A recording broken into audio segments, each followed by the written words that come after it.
اعوذ باللہ من الشیطان الرجیم بسم اللہ الرحمن الرحیم۔ 4 کلاس، آج آپ کا سبق نمبر 20 ہے، زکوٰۃ، اور صفحہ نمبر ہے 67۔ اب ہم سٹارٹ کرتے ہیں۔ ناؤ سٹارٹ دا ٹاپک زکوٰۃ۔ زکوٰۃ اسلام کا اہم رکن ہے۔ زکوٰۃ کا مطلب ہے پاک کرنا۔ زکوٰۃ کا مطلب ہے پاک کرنا۔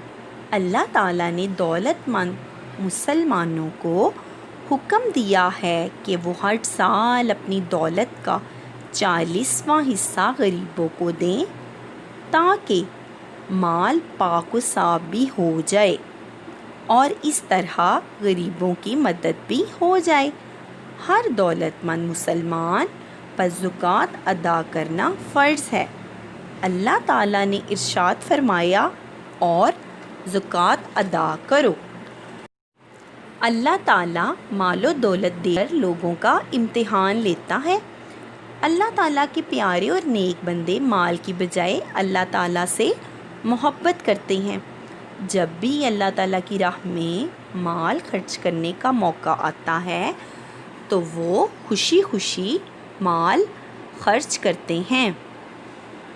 جو لوگ شیطان کی باتوں میں آ کر مال سے محبت کرتے ہیں وہ اپنی دولت کو بچا بچا کر اور چھپا کر رکھتے ہیں اور زکوٰۃ دے کر غریبوں کی مدد نہیں کرتے۔ ایسے لوگوں کے بارے میں ہمارے پیارے نبی صلی اللہ علیہ وآلہ وسلم نے ارشاد فرمایا، جس شخص کو اللہ تعالیٰ نے مال دیا ہو، اگر وہ اس مال کی زکوٰۃ ادا نہیں کرے گا تو قیامت کے دن اس کے مال کو سانپ بنا دیا جائے گا۔ زکوٰۃ ادا کرنے کے بہت سے فائدے ہیں۔ جو لوگ زکوٰۃ ادا کرتے ہیں ان سے اللہ اور اس کا رسول خوش ہوتے ہیں۔ ان کا مال پاک صاف ہو جاتا ہے۔ ان کا مال نقصان سے محفوظ رہتا ہے کیونکہ ان کے مال کی حفاظت اللہ تعالیٰ خود فرماتا ہے۔ انہیں زکوٰۃ لینے والے غریب اور مسکین لوگ دعائیں دیتے ہیں۔ اگر معاشرے میں تمام امیر لوگ زکوٰۃ دینے لگ جائیں تو غربت کا خاتمہ ہو اور ہر طرف امن اور سکون کا دورہ ہو سکتا ہے۔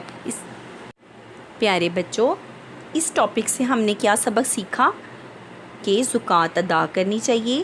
اس سے ہمارا مال پاک اور صاف ہو جاتا ہے، اس کی حفاظت ہوتی ہے، اور اگر امیر لوگ زکوٰۃ ادا کریں تو غریبوں کی مدد ہو جائے گی اور ان کا بھلا ہو جائے گا اور ہمارا مال صاف اور پاک ہو جائے گا، اور اس کو اللہ تعالیٰ اور اس کے رسول اس سے خوش ہوتے ہیں، اور زکوٰۃ دینے سے غریب لوگ اور مسکین لوگ آپ کو دعائیں دیتے ہیں۔